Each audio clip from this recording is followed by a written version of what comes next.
Hello, my name is Colin Coyne, and as Executive Director of MedEd Global, on behalf of all of my colleagues, we'd like to welcome you to this important and timely video presentation. MedEd Global is a global education service provider that seeks to connect practitioners, educators, and institutions to deliver a transformative model of healthcare education. We seek to improve the outcomes of populations by providing access to globally renowned faculty in a way that addresses present and future needs and through the lens of competency, character, and caring. The series you're going to view today addresses the essential topic of cardiac complications from COVID-19. The series is divided into 6 parts, which can be viewed individually or consecutively as one seminar. We'd like to thank our partners at Brookwood Medical Health Systems and Dr. Farrell Mendelsohn for providing access to this content. We hope that it adds to your practice. We hope you enjoy the presentations, and we particularly wish you continued good health.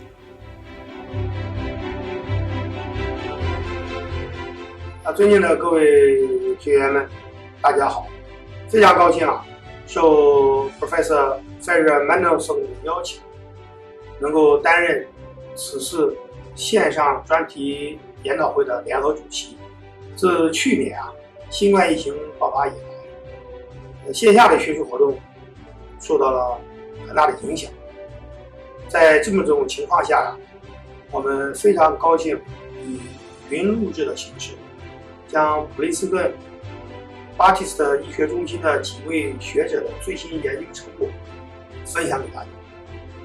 本次专题研讨会围绕着新冠肺炎患者的心血管并发症进行探讨，涉及的主题包括新冠与病毒性心肌炎及其并发症之间的联系，新冠患者发生肺栓塞的治疗的方案，以及 ECMO 在新冠肺炎危重症患者中治疗的应用等等。希望大家对这些话题能够有些对临床实践具有启发和指导意义。希望通过今天的我们的学术活动对临床实践有帮助。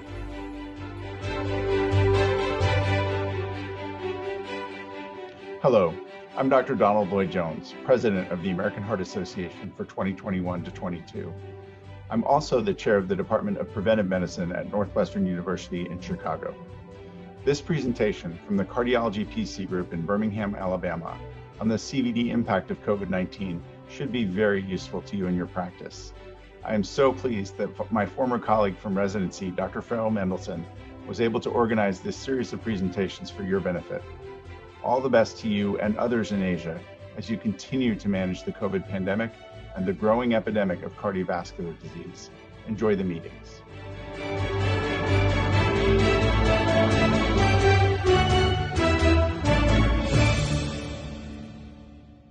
下面有请我们第3位的主讲人 Hutton Brantley 博士，他将和大家分享的课题是新冠肺炎疫情下动脉和静脉血栓形成的诊断、管理和病理生理学研究。在新冠疫情期间我们很多研究表明，各类由新冠肺炎引起的并发症中，血栓的发生频率很高。那么我们如何在新冠病人人群中更准确地判断和治疗血栓？ Hutton Brantley 博士针对常规性栓塞和新冠肺炎合并栓塞的各项研究进行对比。下面呢，我们就有请他带来精彩的分享。有请 Hutton Brantley 博士。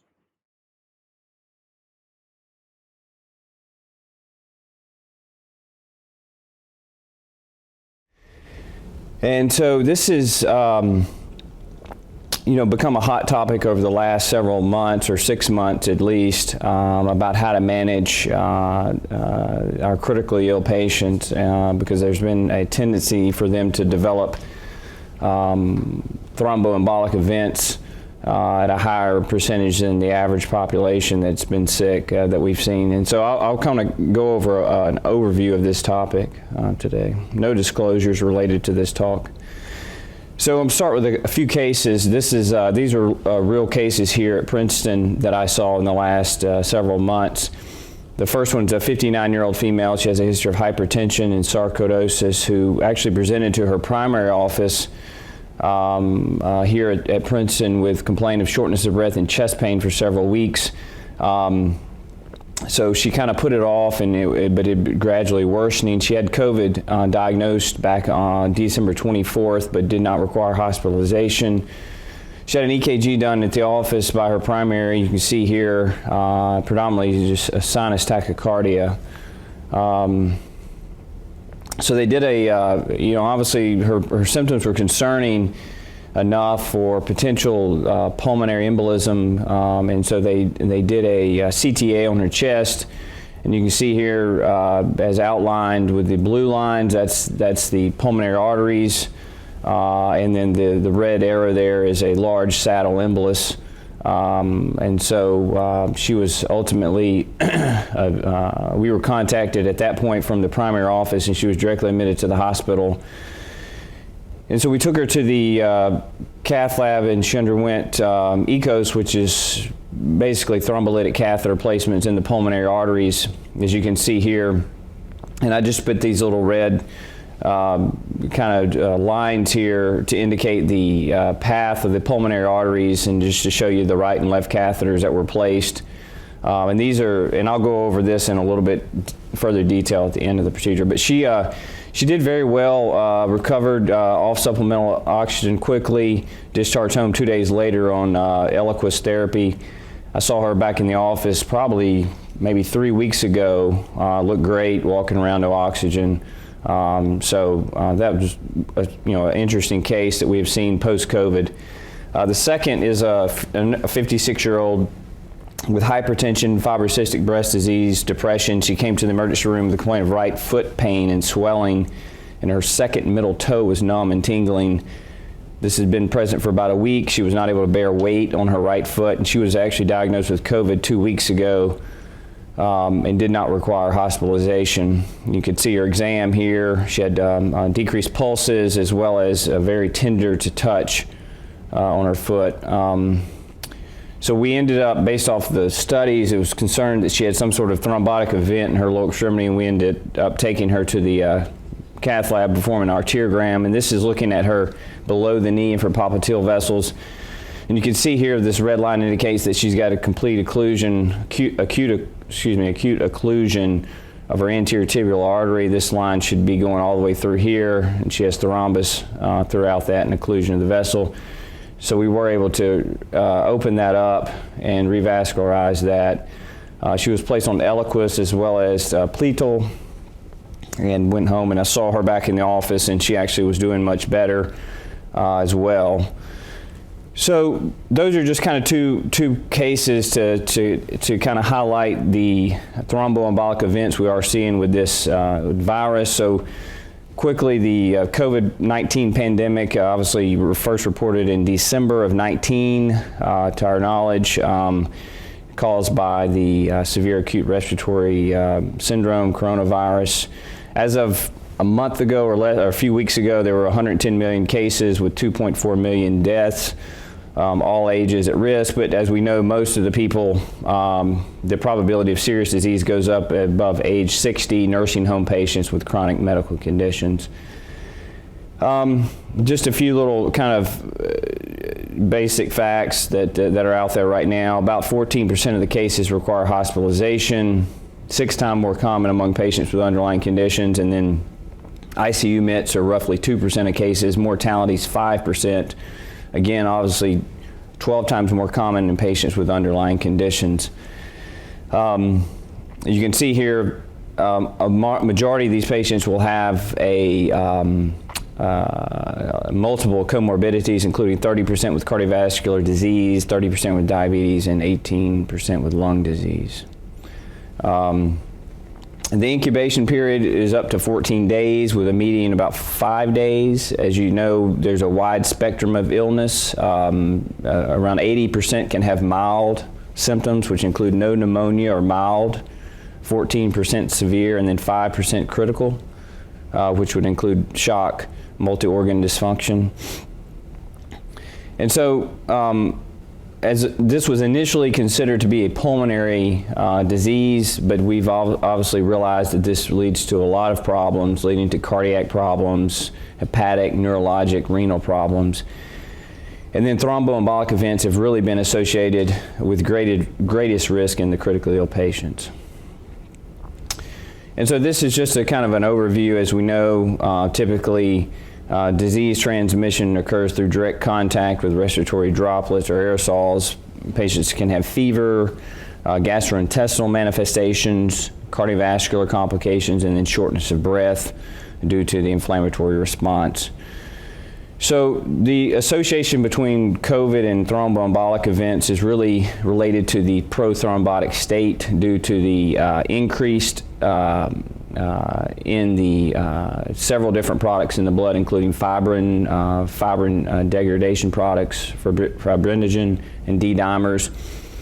And then there's been some studies that shown that these markers indicate worse clinical outcomes when elevated. And so you have obviously your risk factors, your hemostatic abnormalities, and then obviously your inflammatory response leading to endothelial dysfunction with obviously a superimposed infection such as pneumonia, ultimately leading to these bad outcomes in these patients. And so this is kind of a busy slide, but I think this is actually a very important slide because it really shows how complex this virus is.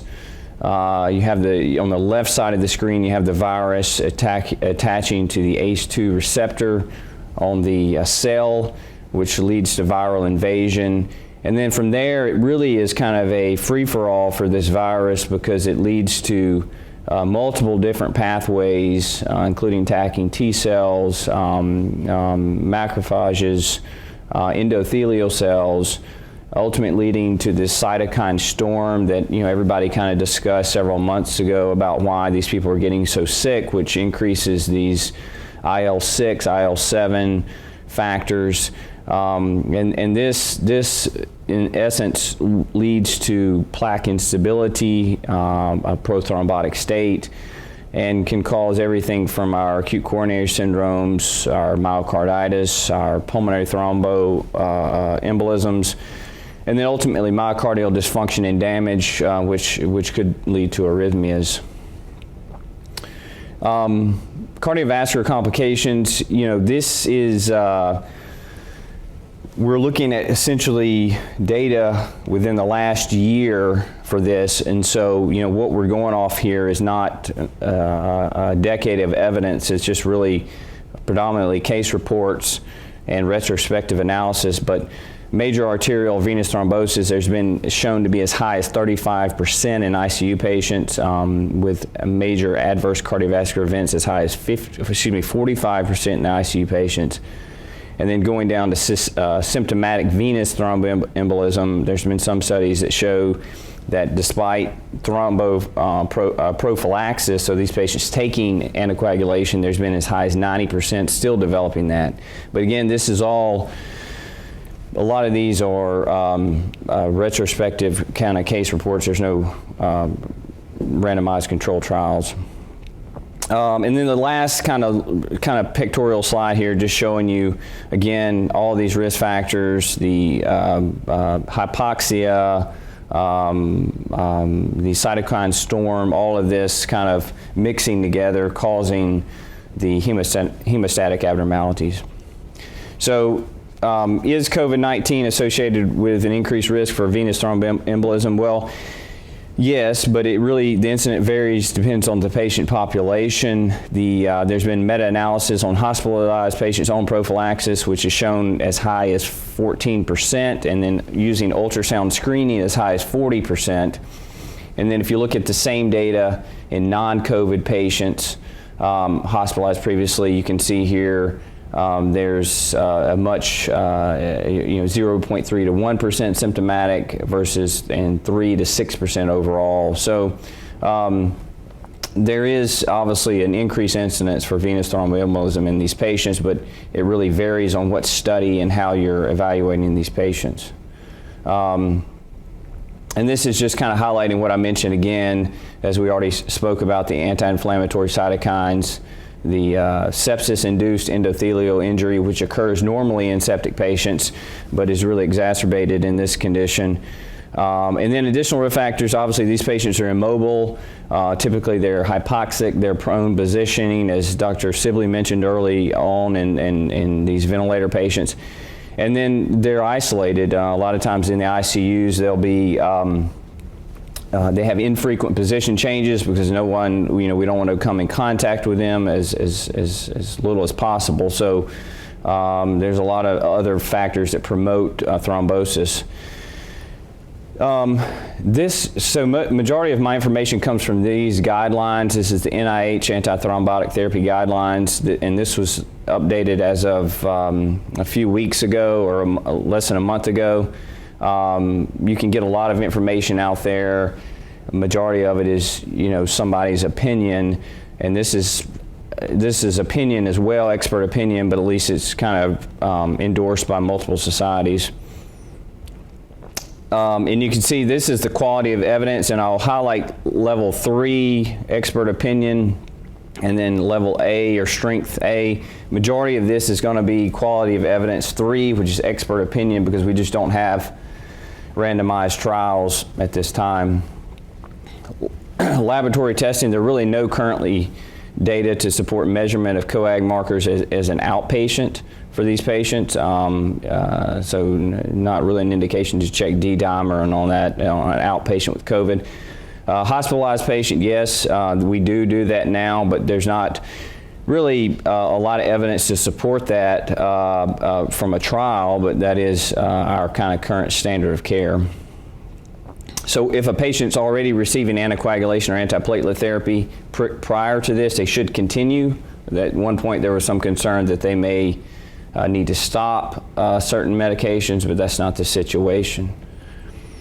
So there's really insufficient data at this time to recommend for or against routine DVT screening in COVID patients without signs,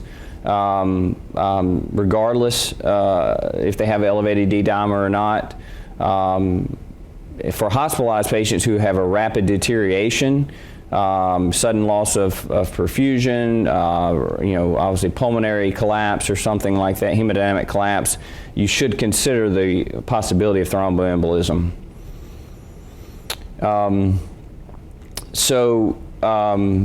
Non-hospitalized patients, the recommendations at this time are anticoagulation and antiplatelet therapy should not be initiated for the prevention of venous thromboembolism or arterial thromboembolism unless they have another indication. So this is, again, a hot topic. A lot of people want to know if they should be put on anticoagulation if they have COVID while at home. As of right now, again, this is a level 3, so this is expert opinion. We don't have trials to support this recommendation to give them anticoagulation. Hospitalized patients should definitely receive prophylactic dose anticoagulation, and there really should not be any indication for antiplatelet therapy or anticoagulation to prevent an arterial thrombosis outside the usual standard of care. So what is the recommended venous thromboembolism prophylaxis in patients with COVID-19? So really the recommendation is to utilize low molecular weight heparin, enoxaparin over unfractionated to reduce contact. So we're not having to constantly check PTTs. Optimal anticoagulation dosing is, and which I'll go into in detail after this slide a little bit further, but is actively being investigated. The American Society of Hematology suggests utilizing prophylactic intensity over intermediate or therapeutic anticoagulation in patients with COVID-19 critical illness who do not have a confirmed DVT or pulmonary embolism. So that is kind of their guidelines at this time. There are other societies that have different guidelines. So this is kind of the hot topic over the last probably 4 or 5 months. Should therapeutic dose anticoagulation be empirically used in COVID patients with the absence of confirmed or suspected VTE? So basically putting everybody on full dose anticoagulation regardless, would this improve? And so this really started back in New York at Mount Sinai it's hard to believe, almost a year ago. I was reviewing some of the literature the other night, and it's hard to believe it's been a year, but this was coming from their information when everything was so bad there, that they looked at these patients in the hospital and tried to see if giving them full dose anticoagulation would increase their survival. But the problem with these studies is, as you can see here, there's a lot of bias associated with these. There's survivor bias and confounding by indication, a lot of different types of bias and these are not randomized at all. But they did find that longer duration of anticoagulation was associated with lower mortality in mechanically ventilated patients, and that there were some other studies at that time showed some benefit. And so this came out in JACC sometime around April or March, and showed that patients requiring mechanical ventilation on therapeutic anticoagulation actually did better than their counterparts that did not receive it. And so there was a big hype at that time to maybe consider putting these patients on a full dose anticoagulation, or all patients in general. And so this came out just within the last 2 months, and again, this is really just interim analysis. This is actually not even peer reviewed yet, and so this is just kind of how crazy our world is at this time, is how things are getting published that are not even peer reviewed. Of course, this is not published, but this is out there because of kind of the times we're in. We don't have a lot of time to wait and have things peer reviewed to potentially save lives. But they basically, there's a multi-platform randomized control trial, and it looked at would therapeutic anticoagulation safely improve outcomes, and this came from 3 trial platforms worldwide. This was over 1,000 patients, and looked at 2 different types of, 2 different populations. One, intensive care, critically ill patients, and other moderately ill patients. And you can see here the primary outcome was 21-day organ support-free days, basically meaning that they weren't requiring some sort of mechanical support, ECMO, high-flow nasal cannula, and then secondary outcomes were listed here. And so what they found is that for the severe state, so patients that required ICU level of care, they actually reported at the end of December that they had to stop this trial or this enrollment because there was futility in full dose anticoagulation in critically ill patients. Actually, the risk outweighed the benefit in these patients, and so they discouraged the use of full dose anticoagulation in critically ill patients with COVID-19, which was a little bit the opposite of what everybody was expecting in this situation. However, patients not requiring ICU level of care, moderately ill, as you can see here, is superior, full dose anticoagulation is superior to usual care prophylaxis. So very kind of strange outcomes in this study, but as you can see here, until peer-reviewed data is available, they recommend to use clinical judgment with consideration of risk of bleeding. You can see this is the pre-publication interim data here, but without getting into the details here, you can see that the severe state on the right and moderate state on the left, there was a higher risk of mortality by using anticoagulation in the severe state versus the moderate state. And so the question is, why the discrepant results? Well, there's a lot of speculation about timing of treatment. You know, ICU patients, the thought is maybe it's just too late, that these patients are already sick and you're starting the anticoagulation too late in the cascade, may prevent new thrombosis but doesn't really change the course of the illness. Non-ICU patients, you have this potential window of opportunity that you can prevent microvascular thrombosis. And also the possible use of unfractionated heparin in ICU could have influenced the findings in the sense that it's difficult to really keep these patients in therapeutic range. So is there a time to change practice for these patients? Well, not necessarily. I think we're going to have to wait on the guidelines to reflect kind of the full published data. But really what it has done in some places has put a brake on using therapeutic anticoagulation in all ICU patients with COVID-19. But from what I can read is it's just really kind of the Wild West out there. You know, you've got, one center, major center in the country saying that they should all have it, and then another major center saying they shouldn't. So I don't think anybody really knows what the right answer is right now, because still the data we're using, again, is all really kind of early non-peer-reviewed data. There's also some unknowns. Moderately ill patients started on full dose anticoagulation and then that deteriorate to the ICU. In one of the studies, it was not really clear that keeping them on full dose anticoagulation was the right approach, because those patients actually did worse. And so there's also a question about using platelet inhibitors in patients as well. So everyone agrees that we should give some form of anticoagulation to all, but no definite answers regarding the best regimen. This is just basically saying, are there any scenarios where we should consider therapeutic anticoagulation? And I think there is, if you have a high clinical suspicion, but there's no possibility of performing imaging studies in some of these patients. So, you have a patient that suddenly is intubated and has a sudden collapse, you ought to consider that patient as potentially having a thromboembolic event. And then obviously patients with respiratory failure with high D-dimer or fibrinogen levels when other causes are not identified. Some of these patients, you just have to use best clinical judgment on potentially go ahead and empirically starting them on anticoagulation if imaging is not available. One of the other big questions I always get asked is, should patients receive post-discharge prophylaxis? And really the answer is we don't know. It's currently still being investigated in clinical trials. There's a lot of kind of case series and studies looking at it that do support it. But I think again you have to use the individual's risk factors, including do they have reduced mobility, do they have a higher bleeding risk.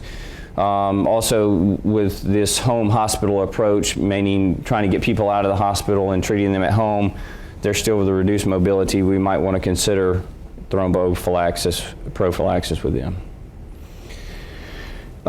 This is really just showing you kind of just to be aware that there are medications out there now being used for COVID-19 virus that can potentially interact with certain anticoagulants.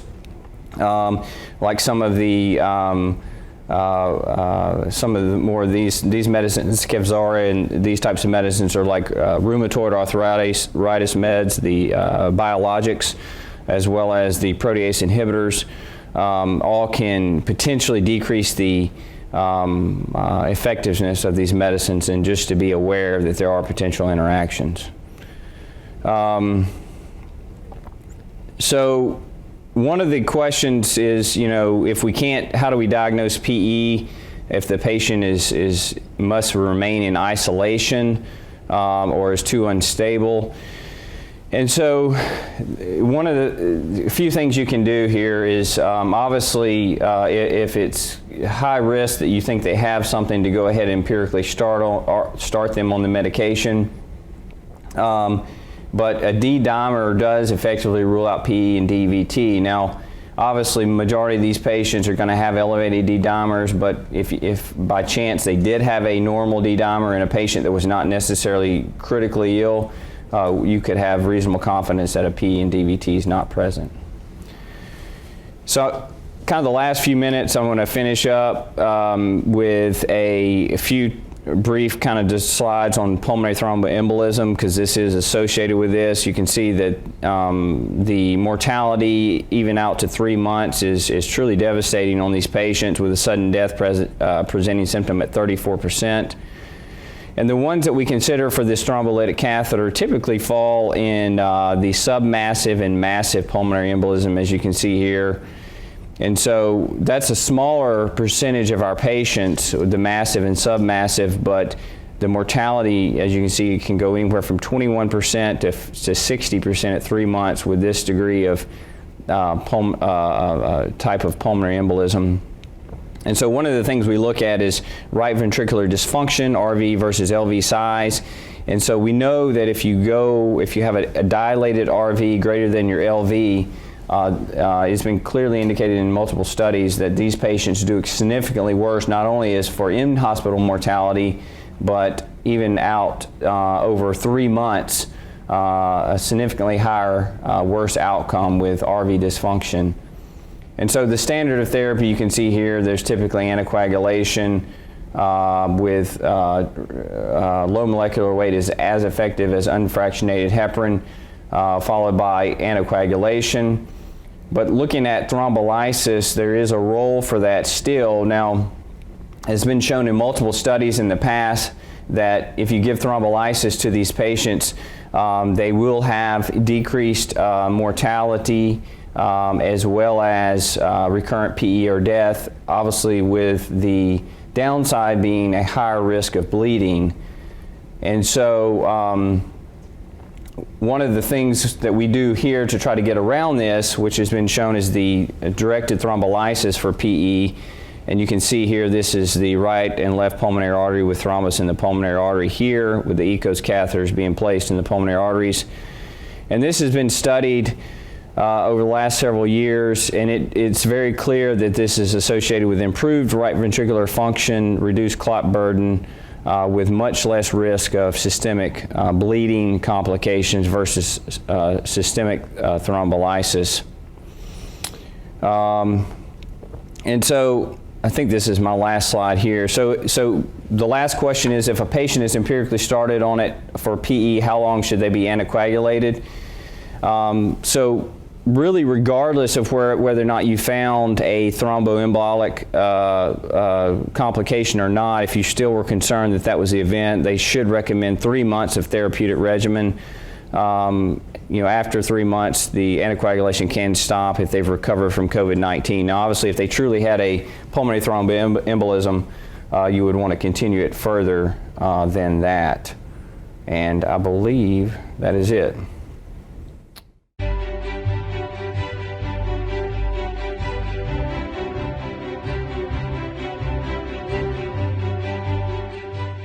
Today I'm pleased to bring you a brief summary of the video you've just observed about thromboembolism and COVID-19.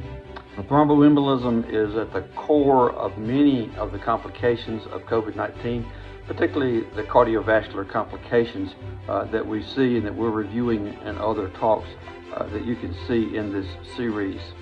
This is a complicated issue, and unfortunately, our speaker today was not able to present you clear management decisions in the use of these patients, but because ongoing studies have been uncertain about when and how to use which thrombolytic agents, and the use of the various complications caused by thromboembolism with COVID-19, this remains an issue that requires your good clinical judgment in making decisions about each patient. Now, the thromboembolism is thought to be caused by a combination of inflammation and immunological issues related to the thrombotic process. The thrombosis that we see as a complication of COVID-19 is both venous and arterial, and so issues like deep vein thrombosis and pulmonary embolus are seen from venous thrombosis, and issues like ischemic stroke and myocardial infarction and peripheral arterial disease can be seen in patients with COVID-19. So, as mentioned, the prevention and therapy, ideally, that we need to apply to our patients is still uncertain. Studies are ongoing, both in Asia, in Europe, in the United States, and I hope that soon we'll have better answers about this issue. In the meantime, we all need to do our best to follow the guidelines that are available for the particular complications, different for stroke, different for myocardial infarction, different for pulmonary embolus, and I just encourage you to stay up to date with all of the issues related to thromboembolism as a complication of COVID-19. I hope the talk today has been useful for you as well as this brief summary. Have a good day as you continue to take care of your complicated patients. Thank you.